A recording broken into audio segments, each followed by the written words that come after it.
The summary of the elixir of life is, as I already told you about C.V. Raman, who won a prestigious award of Nobel Prize, and he was awarded for his invention in physics. And here in this chapter, he tells about the importance of water in human and plant life. And he also suggests some modern and conservative method of securing water or conserving water. Once again, we all today also this issue has become very relevant. It is a perennial as well as relevant issue because every drop of water is precious. If we do not conserve it, if we do not save it, the future generation would have to face the serious situations in life.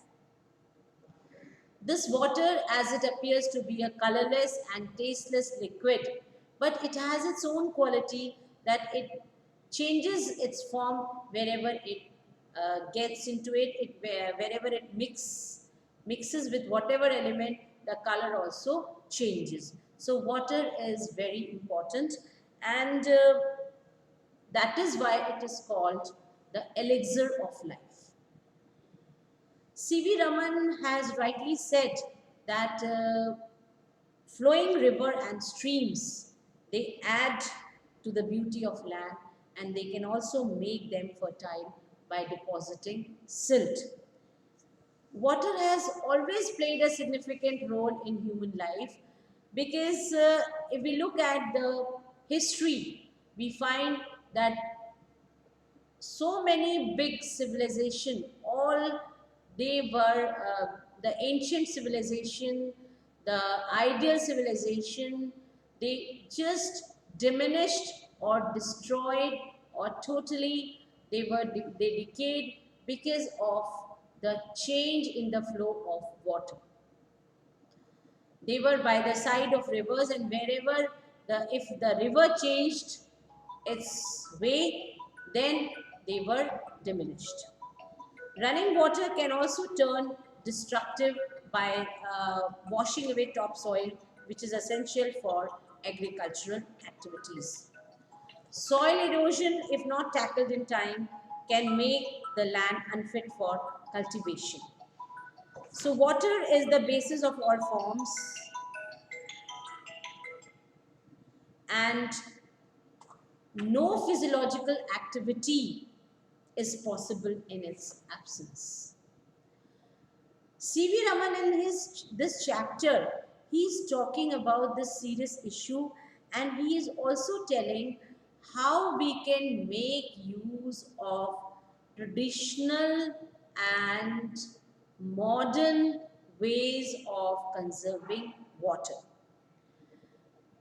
If we go back to the traditional water reservoirs, we find how people in their limits or in their limited resources, they try to conserve water. So conservation and proper utilization of water needs urgent attention. So this chapter has two main important things, and that is, one is how to conserve water, and secondly, how to check the misuse of water, because proper utilization of water is also very important and essential for us, and especially in country like India, because most of us uh, in India, actually the main profession of people is agriculture, and our agriculture largely depends upon seasonal rainfall. Now the thing is that how we can check the improper flow of water, improper wastage of water, and also how we can conserve water for our future purposes. Though water is the commonest of liquids, its amazing properties make it a unique resource. Now the question is, once again, as a student, you must also think that why we are putting a lot of stress on water conservation, because children, you know, these all are natural resources. These are resources which nature has given to us. And since on earth we are living, and these natural resources, everything which we get naturally has a limited quota. If we do not protect it, if we do not conserve it, if we do not try to save it, then there will be a time when the humanities would suffer because of these resources. These all are natural resources. Since these natural resources, they they should be recycled, and they should be cycled in such a sense so that we use it and then we can conserve it for future. Then we can just check the improper usage of water, usage of these natural resources. Because if we blindly go on using and wasting these natural resources, there would be a drastic impact on us.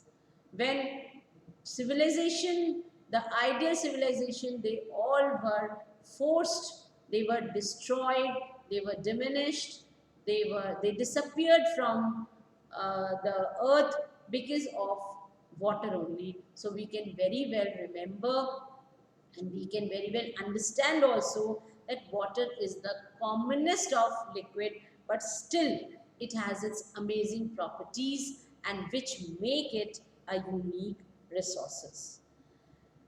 Now we need to have investigations into the nature and properties of water could constitute an area of great scientific interest.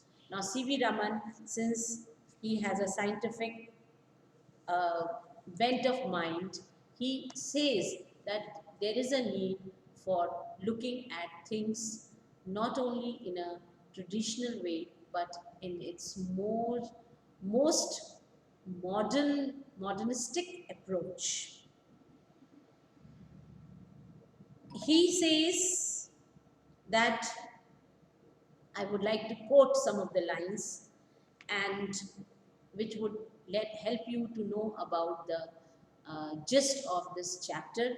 And the lines are, I quote, "The measures necessary to control the movement of water and conserve the supplies of it can also serve subsidiary purposes of value to the life of the countryside. But for the cheapest form of internal transport in a country is by boats and barges, though canals and rivers." We hear much about programs of rail and road construction, but far too little about the development of internal waterways in India.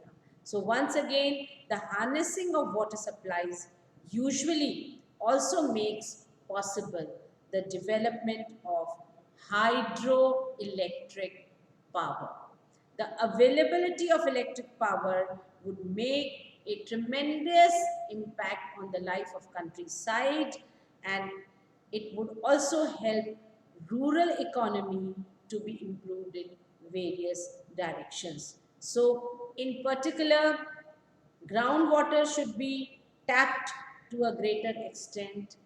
So we need to have the ways of recharging groundwater, as well as to overcome the difficulties arising from irregularity or inadequacy of other sources of supply. So this is the way he is talking about lot many things which are very important in our life. So the elixir of life, it talks about water and its conservation. Thank you so much. Once again, I should